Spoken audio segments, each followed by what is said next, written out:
آج ہم بات کریں گے اوبیسٹی جیبس کے اوپر، جو کہ موٹاپے کو کنٹرول کرنے کے انجیکشنز ہیں۔ بہت سے افراد ان انجیکشنز کو استعمال کرنے کا ارادہ رکھتے ہیں اور کچھ لوگ استعمال کر بھی رہے ہیں۔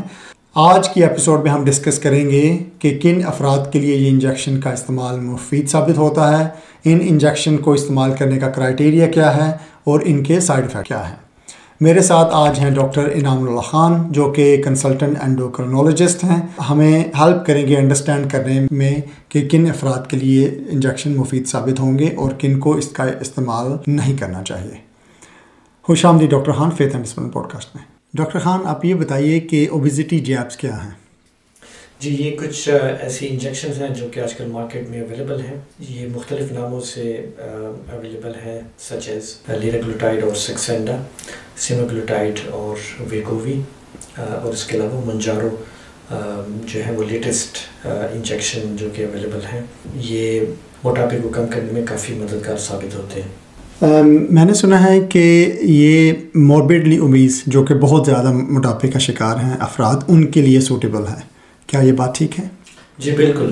اس کے لیے ہمیں پہلے بی ایم آئی کو سمجھنا ضروری ہے۔ بی ایم آئی جو کہ باڈی میس انڈیکس سے مراد ہے، اور یہ ڈپینڈ کرتا ہے وزن اور ہائٹ کے اوپر، اور جنرلی جو ہم کنسیڈر کرتے ہیں وہ بی ایم آئی 25 سے کم آئیڈیل بی ایم آئی ہوتا ہے۔ 25 سے 30 کے بیچ میں اوور ویٹ کنسیڈر کیا جاتا ہے، اور 30 سے اوپر اوبیسٹی کلاسیفائی ہو جاتی ہے۔ 35 سے اوپر ہو تو پھر وہ سیویئر اوبیسٹی اور موربڈ اوبیسٹی اس کو کہا جاتا ہے۔ تو آج کل یو کے میں ان انجیکشنز کی جو ریکمنڈیشن ہے وہ بی ایم آئی گریٹر دین 35 ہے، یا کچھ صورتوں میں ہم 30 سے 35 کے بیچ کے مریضوں کو بھی یہ شروع کرتے ہیں، لیکن اس کے اندر اگر ان کے پاس ان کے اور بھی میڈیکل پرابلمس ہیں، ہارٹ کے ایشوز ہیں، تو اس میں بھی یہ ہم دے سکتے ہیں۔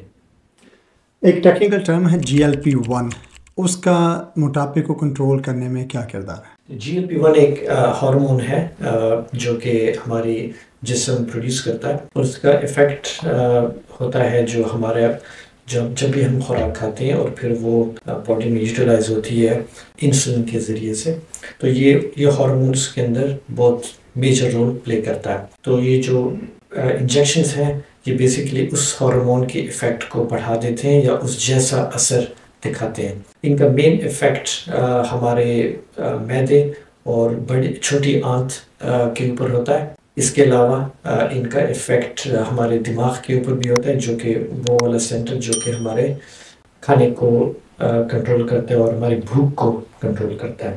یہ جو جیبس ہیں یہ کس حد تک افیکٹو ہیں، اور جتنی ان کی کاسٹ ہے کیا ورتھ کرتا ہے ان کو استعمال کرنا؟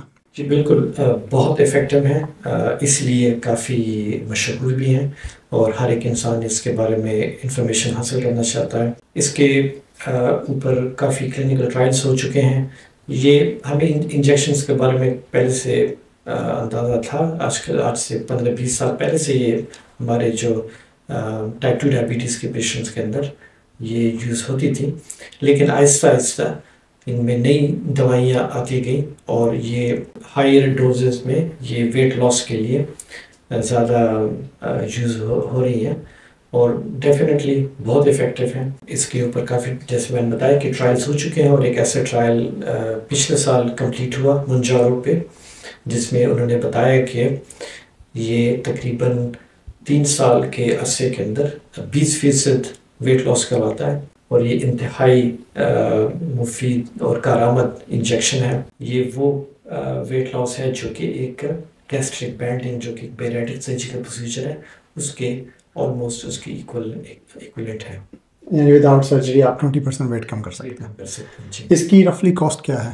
یہ اب ڈفرینٹ برانڈ کے اوپر ڈیپینڈ کرتا ہے۔ جو سیماگلوٹائڈ یا ویگووی ہے اس کی قیمت میرے خیال سے 150 پاؤنڈ ہے، اور یہ تقریباً 1 مہینے کی سپلائی ہے۔ جو منجارو ہے یہ تھوڑا سا ایکسپینسو ہے، اور ریسنٹلی جو یہ کمپنی ہے جو یہ انجیکشنز بناتی ہیں انہوں نے اس کی قیمت اور بھی بڑھا دی ہے، ہائی ڈیمانڈ کی وجہ سے۔ جی جیسے کہ کوئی بھی آپ ٹریٹمنٹ لیتے ہیں اس کا سائیڈ افیکٹ ہوتا ہے، اسی طرح ان میڈیکل جیبس کا بھی کوئی سائیڈ افیکٹ ہوگا، کیا ہم بتا سکتے ہیں وہ کیا ہوگا؟ جی بالکل، اس کے سائیڈ افیکٹس ہیں۔ کچھ جو کامن سائیڈ ایفیکٹس ہیں وہ ہیں کہ پیٹ میں تھوڑی سی ہلکا پھلکا درد ہونا یا لوز موشنز آ جانا یا متلی کسی کیفیت آنا. اس کے علاوہ جب ہم کھانا کھاتے ہیں تو اس کے میں بلوٹنگ سینسیشن آ جاتی ہے کافی شروع میں. تو یہ اس کے ڈیزائرڈ ایفیکٹس ہوتے ہیں. اگر تو یہ مائلڈ ہو تو جسم آہستہ آہستہ اس کے ساتھ یوز ٹو ہو جاتا ہے. اس کے علاوہ اگر تو پیٹ میں شدید قسم کا درد ہو تو یہ ایک خطرناک صورتحال ہوتی ہے کیونکہ یہ انجیکشنز ہمارے پینکریاس کو شدید نقصان پہنچا سکتے ہیں. یہ پینکریٹائٹس کروا سکتے ہیں جو کہ کافی لائف تھریٹننگ صورت ہوتی ہے. ایک جو میجر کنسرن ہے کسی بھی ویٹ لاس ٹریٹمنٹ کا کہ جو ہی وہ ٹریٹمنٹ سٹاپ کیا جاتا ہے آپ ری گین کرنا شروع کر دیتے ہیں ویٹ اور بری طرح انسان موٹاپے کا شکار ہو جاتا ہے. ان انجیکشنز کی صورت میں کیا صورتحال ہے؟ جی پہلے ہمیں یہ سمجھنا ہوگا کہ یہ انجیکشنز موٹاپے کا لانگ ٹرم میں کوئی سلوشن نہیں ہے. ہمیں یہ ذہن میں رکھنا چاہیے کہ موٹاپا کے ٹریٹمنٹ کا جو سفر ہے وہ پہلے ڈائٹ سے شروع ہوتا ہے, اپنی فزیکل ایکٹیویٹی بڑھانے سے بہتری آتی ہے اور پھر اس کے بعد یہ انجیکشنز. تو جب ہم یہ انجیکشنز شروع کرتے ہیں اور یہ اگر 2-3 سال تک ہم اس کو جاری رکھتے ہیں تو ان 2-3 سالوں کے اندر انسان کو یہ اپرچونٹی مل جاتی ہے کہ وہ اپنا لائف سٹائل چینج کر سکیں. جو اب ہم کھانا کھاتے ہیں وہ ہم اس کے اندر ہیلدی چوائسز اختیار کریں تاکہ ایک ٹائم آنے تک جب لوگ ویٹ لوز کرنا چھوڑ دیتے ہیں ڈسپائٹ ٹیکنگ دیز انجیکشنز تو اس وقت ہمارے ہیلدی ڈائٹ اتنی اچھی ہو کہ جب ہم انجیکشنز چھوڑیں تو اس پہ کوئی خاص ایفیکٹ نہ پڑے. کچھ لوگ ایٹنگ ڈس آرڈرز اس میں مبتلا ہوتے ہیں کہ ان کا جو خوراک کی انٹیک ہے اس میں ایشوز ہیں کہ نارملی ان کا دل ہی نہیں چاہتا کہ وہ ہیلتھی کھانا کھائیں یا اتنی مقدار میں کھائیں جہاں ضرورت ہے, جو کہ جنرل ٹرم ایٹنگ ڈس آرڈرز کہلاتا ہے. تو جو افراد ایٹنگ ڈس آرڈر میں مبتلا ہیں ان کے لیے یہ سوٹیبل ہے یا نہیں؟ بالکل بھی ریکمینڈڈ نہیں ہے کیونکہ ان کے اندر یہ سیویئر پرابلمس کریٹ کر سکتے ہیں. جیسے کچھ لوگ جو ہیں وہ موربیڈلی اوبیز ہیں اور وہ ان کے لیے ریکمینڈ کیا جاتا ہے کہ وہ جیسے گیسٹرک بینڈ سرجری یا کوئی اس طرح کا پروسیجر کروائیں. تو اگر وہ اس پروسیجر کے لیے گو ہیڈ کرنا چاہ رہے ہوں تو یہ جو جابز ہیں ایز اے کمبینیشن یوز ہو سکتا ہے. اس کے سٹارٹ میں جو ویٹ لاس کلینک میں جو ایک مریض کا سفر شروع ہوتا ہے اس میں ان کو ایک ٹارگیٹ دیا جاتا ہے کہ وہ 1 سال کے اندر اپنا 5% باڈی ویٹ لوز کریں گے تو پھر وہ بیریٹک سرجری کے لیے ریکمینڈ ہوتے ہیں. تو اس 1 سال کے دوران اگر ان کو ایک اسپیشلسٹ یہ جابس ریکمینڈ کرتا ہے تو اس کے اندر یہ استعمال کی جا سکتی ہے. جب بیریٹک سرجری ہو جاتی ہے پھر اس کی ضرورت ہی نہیں پیش آتی. یہ انجیکشنز بریسٹ فیڈنگ مدرز یا جو پریگننٹ ویمن ہیں ان کے لیے سوٹیبل ہے یا نہیں؟ نہیں جی بالکل نہیں ہے. یہ ایک امپورٹنٹ پوائنٹ ہے. جو بھی چائلڈ بیئرنگ ایج کی خواتین ہوتی ہیں اگر وہ یہ انجیکشنز یوز کرنا چاہتی ہیں تو ہم ان کو بتاتے ہیں کہ کم از کم 3 مہینے پہلے سے یہ انجیکشنز کو چھوڑ دینا ہوتا ہے جب بھی وہ پریگننسی کے لیے جائیں کیونکہ اس کے بچے کے اوپر سیویئر سائیڈ ایفیکٹس ہو سکتے ہیں. اس میں ایک میجر کنسرن یہ ہے کہ بہت ساری ادویات اوور دا کاؤنٹر مل سکتی ہیں اور جب اوور دا کاؤنٹر لوگ یوز کرتے ہیں تو اس کے سائیڈ ایفیکٹ سے وہ اویئر نہیں ہوتے اور they can be in a serious trouble جسے ہم کہیں گے کوئی بہت بڑے مسائل سے 2-4 ہو سکتے ہیں. تو آپ کی کیا ریکمنڈیشن ہے کہ کس طرح سے اس کو استعمال کرنا چاہیے؟ جی سب سے پہلے تو یہ کلیریفائی کرنا بہت ضروری ہے کہ UK میں اس وقت جو گائیڈنس ہے نائس گائیڈنس ہے وہ ریکمینڈ کرتے ہیں کہ یہ انجیکشن صرف اور صرف اسپیشلسٹ ویٹ مینجمنٹ کلینک ہی ریکمینڈ کرے گا. عوام کو اس سے اجتناب کرنا چاہیے کیونکہ although یہ اویلیبل ہیں کافی ایزیلی لیکن چونکہ ان کے سائیڈ ایفیکٹس شدید خطرناک ہو سکتے ہیں اس لیے اس کو ایوائڈ کرنا چاہیے اور صرف اسپیشلسٹ کی ریکمنڈیشن سے ہی آگے جانا چاہیے. ہمیں اس چیز کا اندازہ ہے کہ گائیڈنس کافی اسٹرکٹ ہے لیکن یہ ہو سکتا ہے کہ فیوچر میں جا کے تھوڑی سی آسانی پیدا ہو جائے. لیکن چونکہ کافی لوگ اس کو یوز کر رہے ہیں تو ان کے سائڈ ایفیکٹس کافی شدید ہوتے ہیں، اور ہم ایسے مریضوں کو ہاسپٹل میں آج کل دیکھ بھی رہے ہیں جو کہ ایڈمٹ ہو جاتے ہیں لائف تھریٹنگ سائڈ ایفیکٹس کے ساتھ۔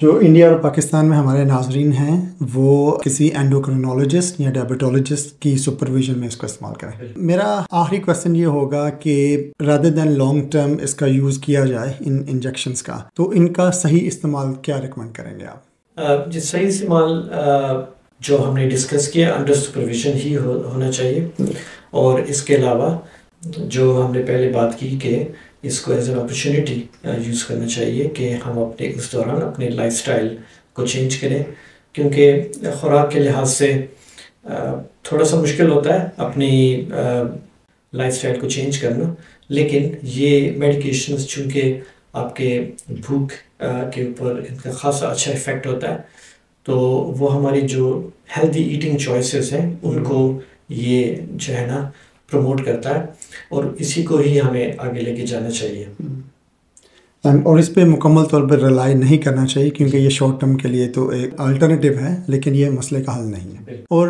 آپ کیا ریکمنڈیشن ہے کتنے عرصے کے لیے اس کو یوز کرنا سیف ہے؟ انڈر سپرویژن ہم جنرلی 2-3 سال تک تو ہم اس کو جاری رکھتے ہیں۔ کبھی کبھار یہ ہوتا ہے کہ 6 مہینے کے بعد 9 مہینے کے بعد اگر تو کسی کا وزن کم نہیں ہو رہا تو اس کے اندر پھر ہم یہ ڈسکنٹینیو کر دیتے ہیں، لیکن جنرلی اگر ان کو فائدہ پہنچ رہا ہے تو ہم 2-3 سال تک اس کو کم سے کم جاری رکھ سکتے ہیں۔ ٹھیک ہے، بہت شکریہ ڈاکٹر خان آپ کے ٹائم کا۔ مجھے امید ہے جو انفارمیشن ہم نے ڈسکس کی ہمارے ویورز کے لیے مفید ثابت ہوگی۔ بہت شکریہ۔ اس ایپیسوڈ کو دیکھنے کا بہت شکریہ ناظرین۔ اگر آپ کو آج کی ایپیسوڈ مفید لگی ہو تو آپ اپنے دوستوں اور رشتہ داروں سے اس کو شیئر کر سکتے ہیں۔ اگر آپ نے اس چینل کو سبسکرائب نہیں کیا تو اس کو سبسکرائب بھی کر سکتے ہیں۔ دیکھنے کا بہت شکریہ۔